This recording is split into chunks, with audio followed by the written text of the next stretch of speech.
do Senhor diz assim: por essa razão, desde que ouvi falar da fé que vocês têm no Senhor Jesus e do amor que demonstram para com todos os santos, não deixo de dar graças por vocês, mencionando-os em minhas orações. Peço que o Deus de nosso Senhor Jesus Cristo, o glorioso Pai, lhes dê espírito de sabedoria e de revelação no pleno conhecimento dele. Oro também para que os olhos do coração de vocês sejam iluminados, a fim de que vocês conheçam a esperança para a qual Ele os chamou, as riquezas da gloriosa herança dele nos santos e a incomparável grandeza do seu poder para conosco, os que cremos, conforme a porção da sua poderosa força. Esse poder Ele exerceu em Cristo, ressuscitando dos mortos e fazendo-o assentar-se à sua direita nas regiões celestiais, muito acima de todo governo e autoridade, poder e domínio e de todo nome que se possa mencionar, não apenas nessa era, mas também na que há de vir. Deus colocou todas as coisas debaixo de seus pés e o designou cabeça de todas as coisas para a igreja, que é o seu corpo, a plenitude daquele que enche todas as coisas em toda e qualquer circunstância. Vamos orar mais uma vez. Pai, eu peço agora tua misericórdia sobre a minha vida, para que eu possa agora falar da tua palavra aos meus irmãos. Essa palavra ela seja não apenas entendível, mas ela venha fazer morada no coração de cada um e colocar em prática para a honra e glória do teu nome e edificação de cada um deles. Nos ajuda agora, Senhor, nos dá entendimento, cativa nossas mentes e corações apenas a tua palavra, aquieta nosso coração. Quanto a mim, Deus, me conceda capacidade. É o que eu te peço em nome de Jesus. Amém.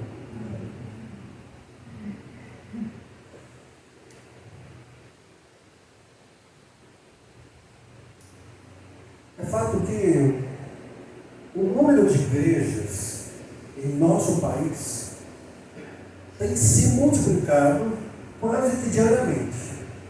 Quase que diariamente. Quando nós abrimos, nos mudamos aqui para esse bairro, não tinha igrejas. Hoje, se você pegar a avenida e for contando, tem muitas. Mas se você pesquisar, em nossa cidade, tem centenas. E no nosso país, milhares. Eu nem sei precisar o número corretamente. Isso significa o quê? Que muita gente tem buscado a Deus.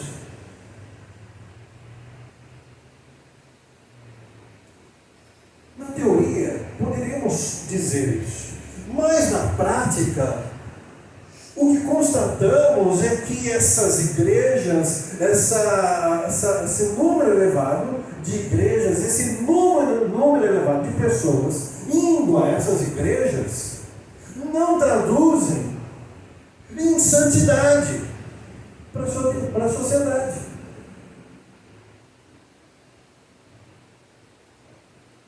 O furto não diminui, o homicídio não diminui, as fraudes não cessam, a violência não cai. Mas as pessoas enchem os templos das igrejas.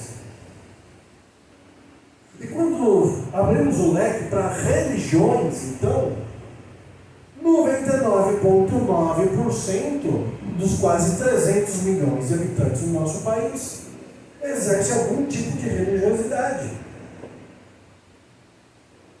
E se não se traduz na prática em piedade essa religiosidade do brasileiro, então a pergunta é: o que eles estão indo buscar?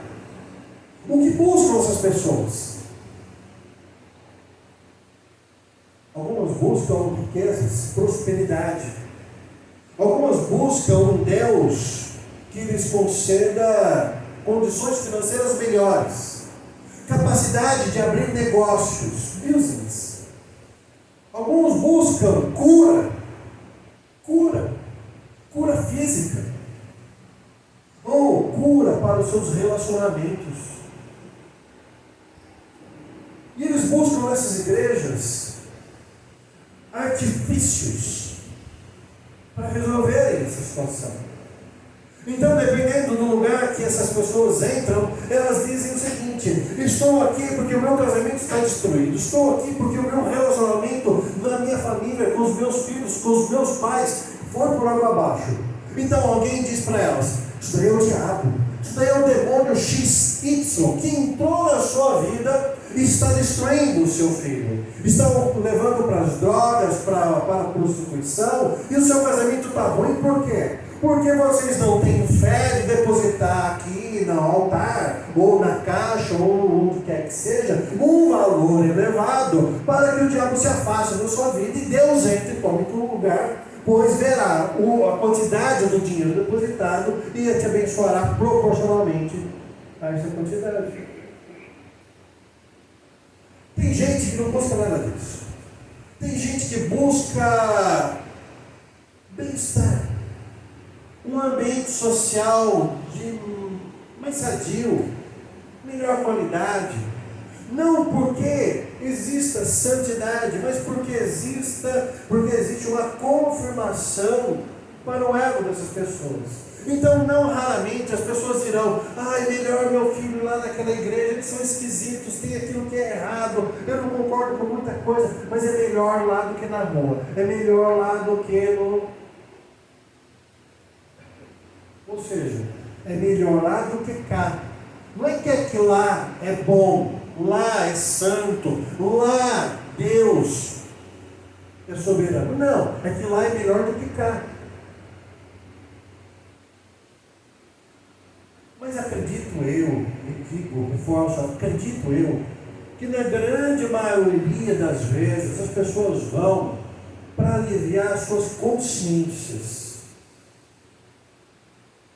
É como se fosse uma contribuição de alguma maneira com o reino espiritual que elas desconhecem completamente, que podem possivelmente aplacar uma divindade, para que o gafanhoto não entre na casa dela, não devore os mantimentos, não quebre o motor do carro, não fure o pneu, ou que não seja assaltado. Ou mais, uma consciência tipo: eu vou fazer o mínimo, esperando o máximo, pois Deus sabe, ou a divindade, ela verá que eu me esforcei. Então, possivelmente não me mandará para o inferno. Mas ultimamente, tudo isso daí já está ficando até para trás. A igreja hoje é buscada por muitas pessoas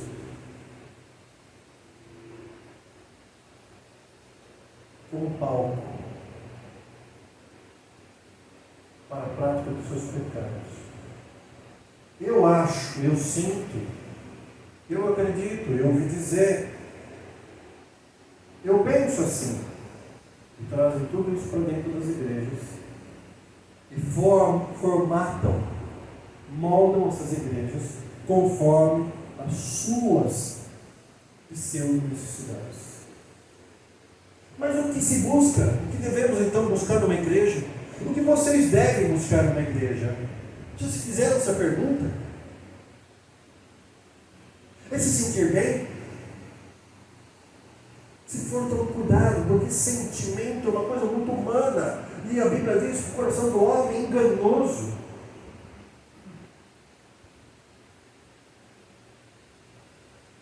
Nós estamos aqui em Efésios, lá no capítulo 1, no comecinho, nós vemos ali que Paulo, ele é apóstolo pela vontade de Deus, e ele se dirige aos santos ali da igreja em Éfeso, e ali no versículo 3, ele começa dizendo: bendito seja o Deus e Pai do nosso Senhor Jesus Cristo, que nos abençoou E aí depois no 4, ele diz, porque Deus nos escolheu nele, ou seja, em Deus, antes da criação do mundo.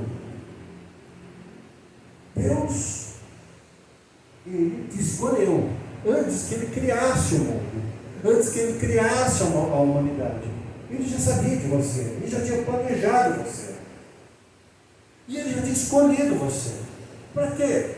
O texto diz claramente, nos escolheu nele antes da criação do mundo para sermos santos e irrepreensíveis em sua presença. Então a igreja, meus queridos, é um lugar onde as pessoas que foram escolhidas por Deus antes da criação do mundo se reúnem para exercitarem e aprenderem como ser santas e irrepreensíveis na presença de Deus. Porém, não somente na igreja, espaço físico, circunscrito por paredes, mas igreja de Cristo espalhada sobre a terra em todos os lugares, seja no colégio, na faculdade, no trabalho ou em casa. Santos e irrepreensíveis em Deus. E semana passada nós vimos, no versículo 7, que em Jesus Cristo nós temos a redenção. Redenção pelo sangue do Cordeiro, pelo sangue de Jesus. E essa redenção nos trouxe o perdão dos nossos pecados. Então a igreja é um lugar de um povo que foi redimido, perdoado, resgatado por preço altíssimo, sangue de Jesus Cristo. Para quê? Para ser santo e irrepreensível em sua presença. E mais o que vimos semana passada, versículo 9, que depois de nos redimir, depois de nos perdoar, ele nos revelou o mistério da sua vontade. A pergunta de $1 milhão: qual é a vontade de Deus para a minha vida? Eu acho que é a pergunta que eu mais ouvi nesses mais de 20 anos de ministério. Pastor, qual a vontade de Deus para a minha vida? Eu dei a resposta semana passada, no texto. A vontade de Deus para a sua vida, mas não só para a sua vida, mas para a minha vida, está aqui no versículo 9. Nos revelou o mistério da sua vontade, de acordo com o seu bom propósito, que ele estabeleceu em Cristo, isto é, de fazer converger em Cristo todas as coisas. A vontade de Deus para a sua vida é que tudo que você faça tenha um parâmetro, um único parâmetro: Jesus Cristo. Tudo que você deseja tenha base Jesus Cristo. Tudo que você faça na sua vida, profissionalmente, academicamente, até no seu hobby, você deve ter Jesus Cristo como parâmetro. Ou seja, você deve viver para Deus. Essa é a vontade de Deus na sua vida.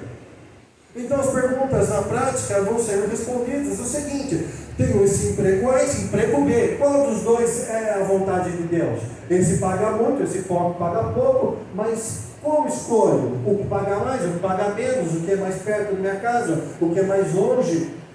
A pergunta é: qual é aquele que vai honrar e glorificar a Deus? Qual é aquele que Deus vai usar a sua vida para que as coisas converjam a Ele, a Cristo? O resto é periférico. Mas hoje, no versículo 15, Paulo, o apóstolo Paulo, ele fundou essa igreja aqui em Éfeso. Ele diz assim: por essa razão. Que razão? Tudo isso que eu acabei de falar para vocês. Nesses 14 versículos que estamos trabalhando aqui quase um mês, Paulo diz: por essa razão, por tudo que Deus é, por tudo que Deus fez em suas vidas, e como vocês responderam a esse agir de Deus na vida de vocês, por essa razão, Desde que ouvi falar da fé que vocês têm no Senhor Jesus e do amor que demonstram para com todos os santos. Aí ele diz o quê? 16. Não deixo de dar graças por vocês, mencionando-os em minhas orações. E aqui é interessante, somos todos irmãos, mas eu sou pastor, Deus me chamou para isso. Não sou melhor, só numa função diferente. Se por um lado vocês buscam uma igreja, e buscam alguma coisa nessa igreja, e espero eu, no fundo do meu coração, que os que aqui estão busquem santidade e serem irrepreensíveis em Cristo, para a honra e glória dele. Se vocês fazem isso, eu como pastor, semelhantemente aqui a Paulo, eu espero algumas coisas de vocês e para vocês. Não existe uma vitória de vocês, uma conquista de vocês que lá na minha casa não tem festa. Pastor, comprei um carro novo. 2 dias falando que bênção aquele carro na vida do irmão, da irmã, que maravilha. Obrigado, Senhor, abençoa mesmo. Precisa ser uma cura. Senhor, o Senhor é tão bom, tão maravilhoso. Às vezes é uma luta. Senhor, sei com aqueles jovens lá prestando o Enem, naquele calor, Senhor. Cuida deles, quieta o coração, dá paz, lembra eles que eles cuidaram. Ela no trabalho, Senhor, protege o teu servo, a tua serva, não permita que inimigos venham ali derrubá-los, humilhá-los, dá força para que eles testemunhem do teu nome. Mundo corporativo é muito difícil, Senhor. Tenha misericórdia, Senhor. E eu oro por vocês, eu tenho uma agenda que eu vou orando por cada um de vocês. Não faço isso numa semana, mas toda semana eu tenho alguns nomes que vou orando por vocês. E o que eu quero como pastor? Eu quero que vocês tenham carros novos. Eu quero que vocês tenham aumento de salário, façam vendas maravilhosas, sejam curados, recebam diplomas. Eu quero isso. Quero. Mas se eu quisesse só isso, eu seria o pior dos pastores. Se eu me alegrasse só com isso, eu seria a pior pessoa para estar aqui falando com vocês essa noite. E se vocês acham que igreja é isso, estamos todos perdidos. O professor Paulo diz aqui, por essa razão, diz que eu soube que vocês são crentes. 16, não deixo de dar graças por vocês, mencionando-os em minhas orações. E aí, eu quero dizer para vocês que eu me junto a Paulo diariamente, mas eu entendo que a palavra de Deus espera isso de mim. E o que o Paulo disse aqui, no versículo 17, e o que eu digo todos os dias, acerca de cada um de vocês.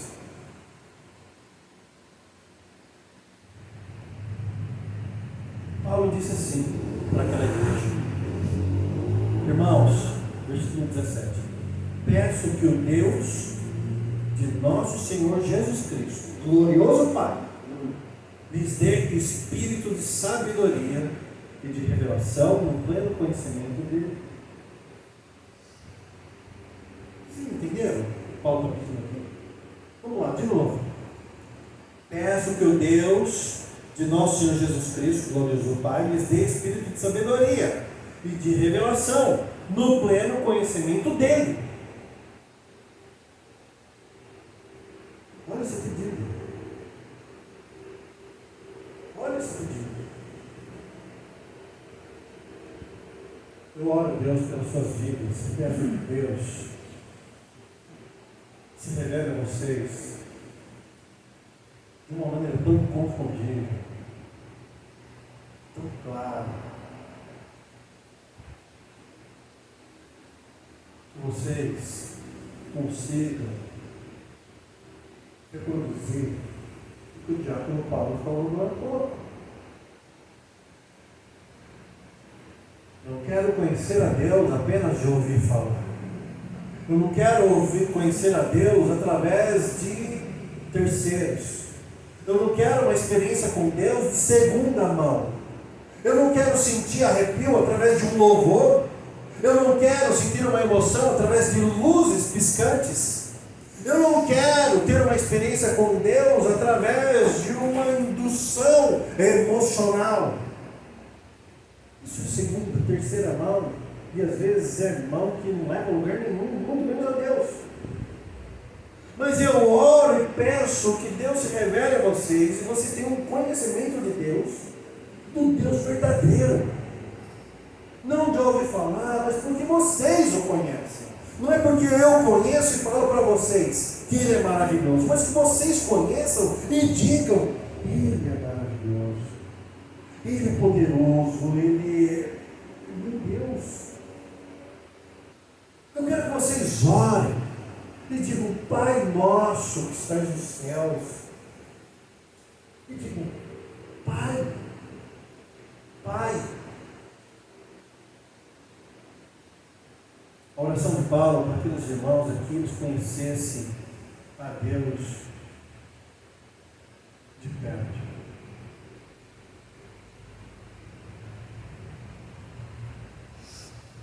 Vocês conhecem o dono do SBT? Conhece? Como ele chama?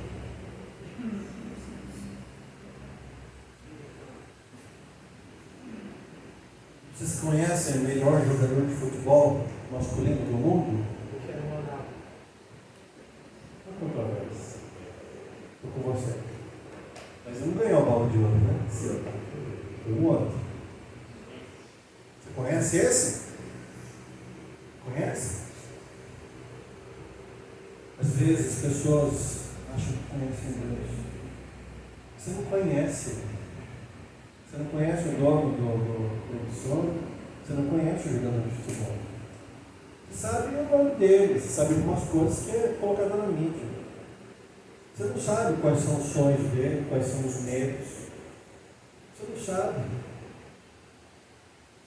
Você não sabe o que ele sente. Quando ele vai dormir, o que ele pede a Deus. Você não sabe. Você já sentou na mesa, jantou com ele, e ele compartilhou alguma dificuldade muito profunda da vida dele com você? Não? Você não conhece ele. Ele sabe o que é da sua vida. Ele já entrou na sua casa? Dormiu uma noite lá? Jogando videogame? Não? Ele também te conhece. Vir à igreja e ouvir falar de Jesus Cristo, abrir a Bíblia, ler as palavras que dizem acerca de Jesus Cristo, não significa que você conhece Jesus Cristo. Não significa isso. Mas pastor, eu senti. Vai num show de rock, fica debaixo da caixa que tem o grave ali, você vai ter uma emoção que você vai chorar. O timbre do som do instrumentista. Paulo pede aqui a Deus que aqueles irmãos conheçam a Deus plenamente. Eu oro todos os dias por nossa pequena igrejinha, modesta, humilde, mas eu peço que Deus visite vocês em seus lares, em seus trabalhos, no colégio, na casa de vocês. Eu peço, Senhor, se revela a essas pessoas. Versículo 18, um outro pedido. Paulo diz: oro também para que os olhos do coração de vocês sejam iluminados, a fim de que vocês conheçam a esperança para a qual Ele os chamou. Muito bem. Para que vocês abram os olhos, para que vocês tenham conhecimento de Deus. Saibam quem Ele é.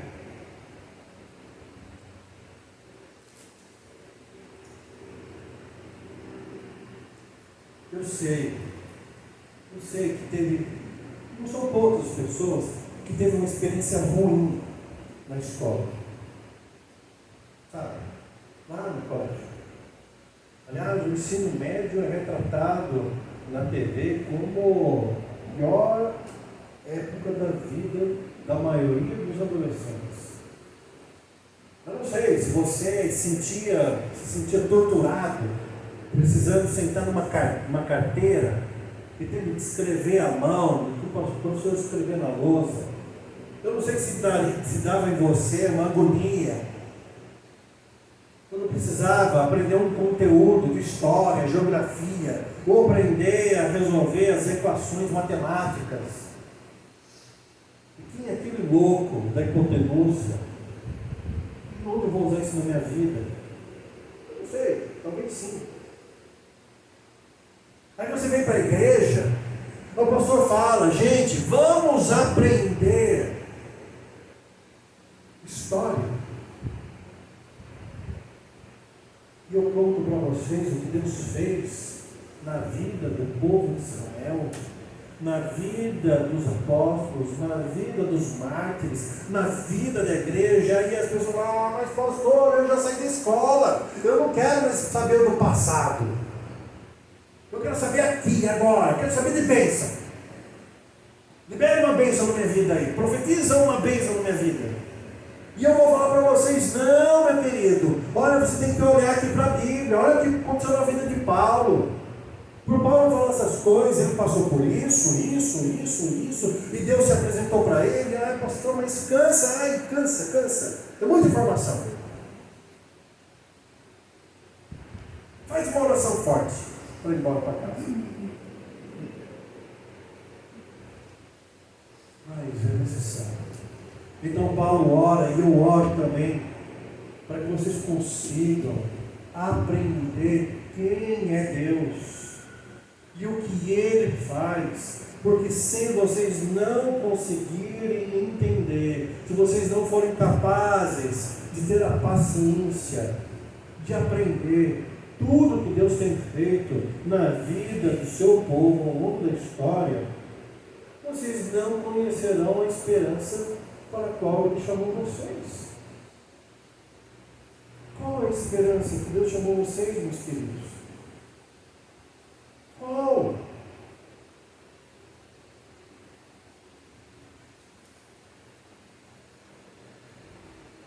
Versículo 7. Versículo 7. Nele temos a redenção por meio do seu sangue e perdão dos pecados, de acordo com as riquezas da graça de Deus, a qual Ele derramou sobre nós com toda sabedoria e entendimento. A nossa esperança está baseada naquilo que aconteceu conosco.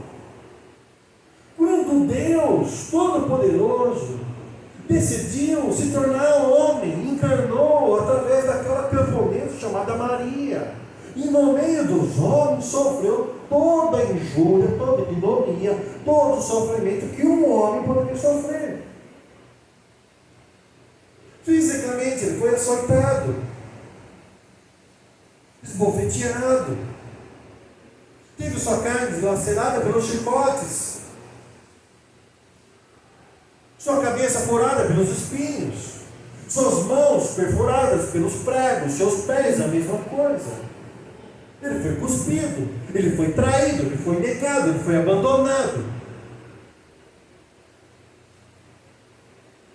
E Ele o fez até o fim, até morrer, morte de cruz.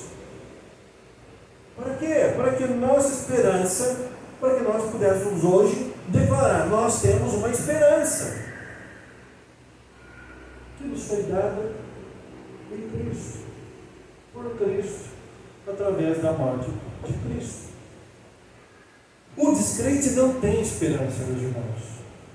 O descrente, quando a morte se aproxima, eles entram em desespero ou em negação.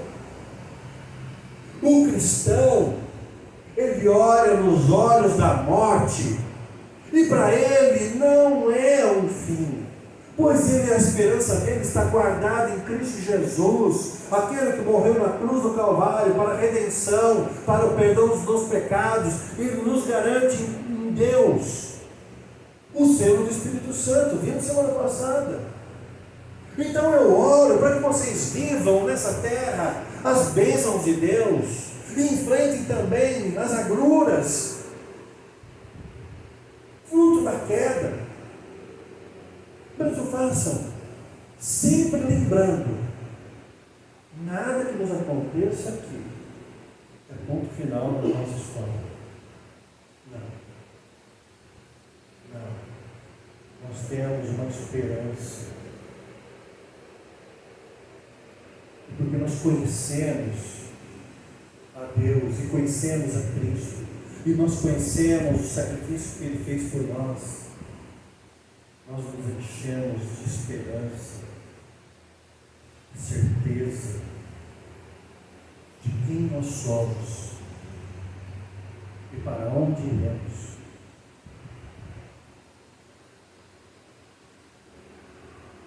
O apóstolo diz, olha, no versículo 18, a fim que vocês conheçam a esperança para a qual Ele nos chamou, vírgula, as riquezas da gloriosa esperança dele nos santos e a incomparável grandeza do seu poder para conosco, os que cremos, conforme a atuação da sua poderosa força. Gente, vamos lá. Primeiro ponto. O apóstolo Paulo pede a Deus para que Deus dê espírito de sabedoria, de revelação, no pleno conhecimento dele. 2.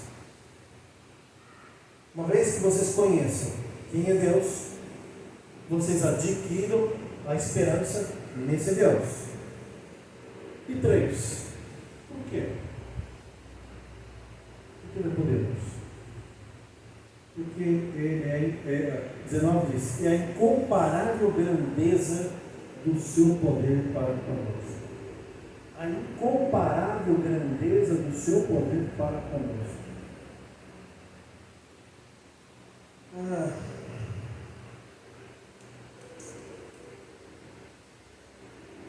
Alguns governos atrás, em nosso país, as pessoas compravam e vendiam. Algumas guardavam dinheiro na poupança. Algumas guardavam dinheiro de uma vida toda nessa poupança. Havia poupanças de todos os tamanhos, quantidade de dinheiros ali depositados. Muitos iriam dormir conferindo quanto tinham nessa poupança, quanto dinheiro possuíam. E um dia elas fizeram isso, mas acordaram com o jornal dizendo o seguinte: o governo, através da sua ministra, decidiu confiscar todo o dinheiro de todas as pessoas do nosso país. Era o plano Collor. Muitos de vocês não sabem o que eu estou falando. Mas eu digo para vocês: pessoas que dormiram confortáveis, tranquilas, acordaram desesperadas, acabadas, destruídas. Empresas foram fechadas, pessoas perderam todos os seus bens, muitos perderam a sanidade e tiraram suas próprias vidas.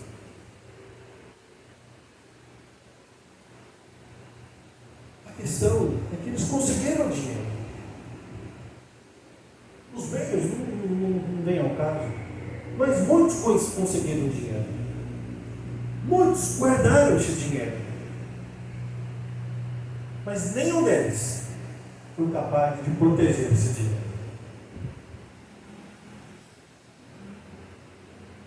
Muitos não comem isso, não comem aquilo, fazem isso, fazem aquilo, é uma idolatria, o corpo é uma coisa assim surreal.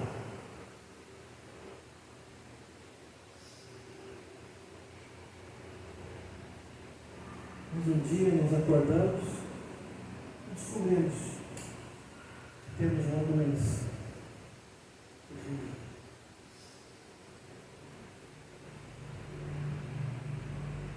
Nós corremos atrás tanto, e juntamos e guardamos e abraçamos e seguramos. Nós não temos nenhuma condição de manter nada. Nada. Mas quando nós vamos para a palavra de Deus, Ele tem o poder de se revelar. E Ele tem o poder de se revelar de maneiras tão maravilhosas que Ele encarna e anda entre nós e morre por nós.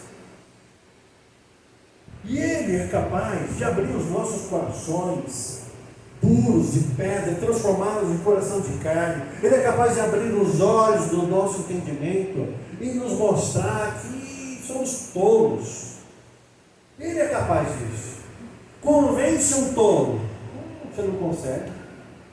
Mas Deus é capaz de abrir a mente do mais obstinado homem e mulher dessa terra. Ele tem esse poder. Já que mais, Ele é poderoso para manter todas essas bênçãos por toda a eternidade. Ele é poderoso.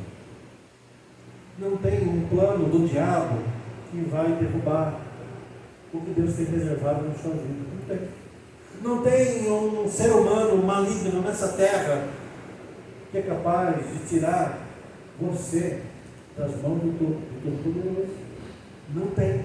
Não tem governo A, não tem governo B. Não tem. Não tem dinheiro, não tem doença. Pois Ele é poderoso para manter a sua salvação. Ele tem esse poder. Por isso precisamos. E eu oro, assim como o Papa orou, para que cada um de vocês que vem à igreja, que vocês se alegrem com as bênçãos de Deus. Mas eu me junto ao apóstolo Paulo, e aqui ele não pede nenhum bem material. Aqui ele pede o quê? Bens espirituais. Então, se você conhecer a Deus, se você tiver esperança em Deus, se você confiar no poder de Deus, então, tudo que você receber, vai ser bênção na sua mão. Ah, pastor, tudo vai ser bênção, e aquilo que não der certo, vai ser bênção também. Ah, pastor, então, se eu tiver bastante dinheiro, vai ser bênção? Vai ser bênção. Se você conhecer a Deus, se a sua esperança estiver em Deus, e você confiar no poder de Deus, você vai ser bênção na sua vida. Mas se não for, nada vai ser bênção. Para o crente de verdade, tudo é bênção. Tudo é bênção. Eu falo tudo mesmo. Tudo mesmo.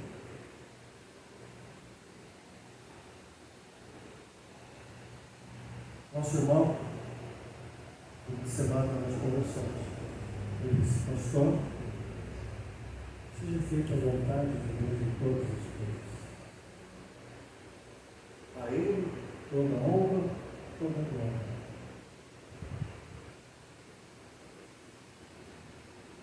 A Ele toda a honra, toda a glória. Então eu oro por você nessa noite, para que você saia daqui desfrutando daquilo que Deus tem te dado,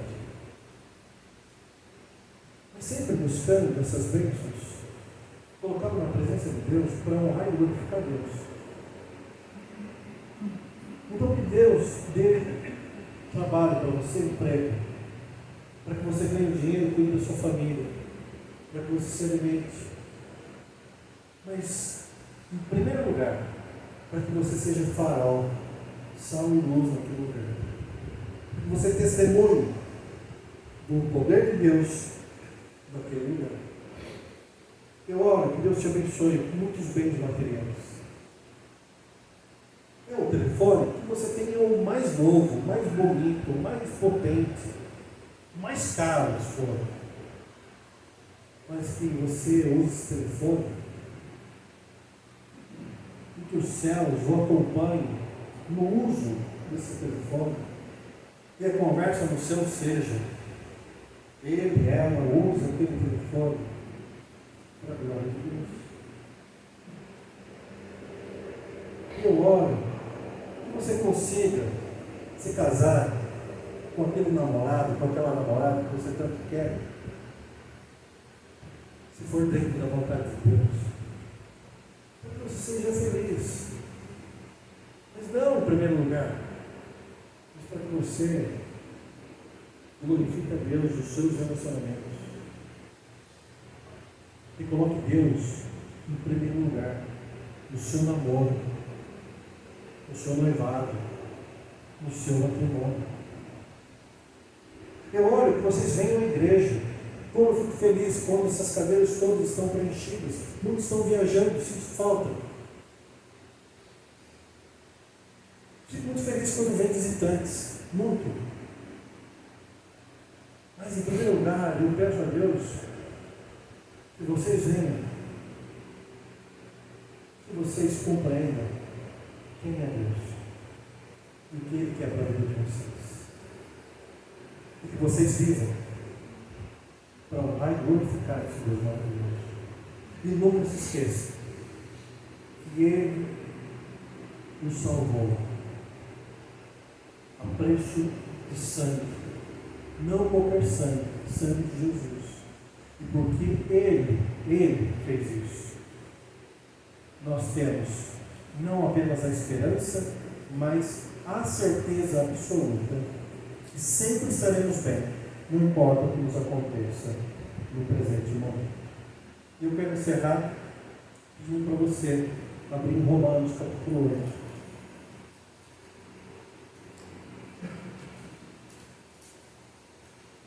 Romanos capítulo 8.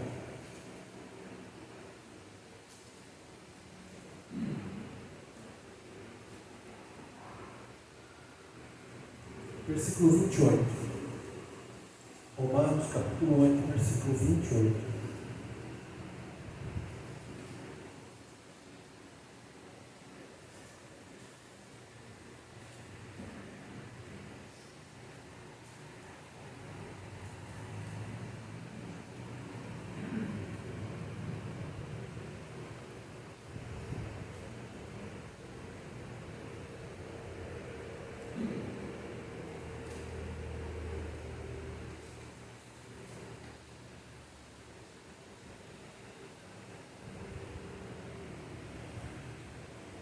A palavra do Senhor diz assim: sabemos que Deus age em todas as coisas para o bem daqueles que o amam, dos que foram chamados de acordo com o seu propósito.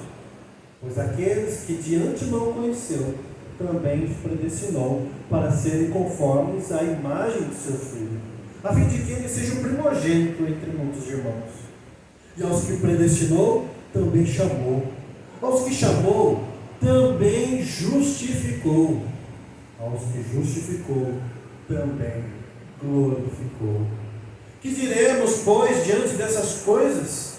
Se Deus é por nós, quem será contra nós? Aquele que não poupou seu próprio Filho, mas o entregou por todos nós, como não nos dará juntamente com Ele, e de graça, todas as coisas? Quem fará acusação contra os escolhidos de Deus? É Deus quem os justifica. Quem os condenará? Foi Cristo Jesus que morreu, e mais, que ressuscitou e está à direita de Deus e também intercede por nós. Quem nos separará do amor de Cristo? Será tribulação, ou angústia, ou perseguição, ou fome, ou nudez, ou perigo, ou espada. Como está escrito, pela morte que enfrentamos a morte todos os dias. Somos considerados como ovelhas destinadas ao matador. Preste atenção, meus queridos. Mas, em todas estas coisas, somos mais que vencedores, por meio daquele que nos amou.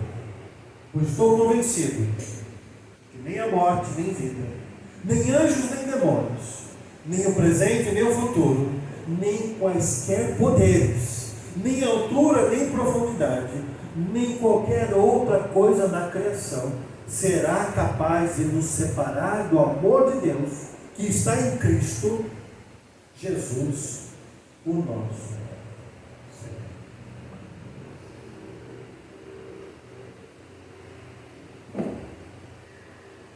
Por essa razão, eu oro a Deus para que vocês entendam o que significa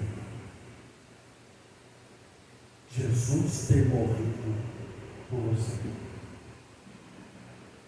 Eu oro a Deus para que vocês entendam, que Deus abra o entendimento de vocês, para que vocês, uma vez entendendo o amor de Deus pela vida de vocês, vocês vivam cada minuto, cada segundo de suas vidas, não para reclamar, não para murmurar, não para questionar Deus, não para sentir necessidade de coisas, bens materiais nessa terra, mas para olhar para frente, para o céu, e ver como rico você é em Deus, pois a morte não tem poder sobre a sua vida, o diabo não tem poder sobre a sua vida.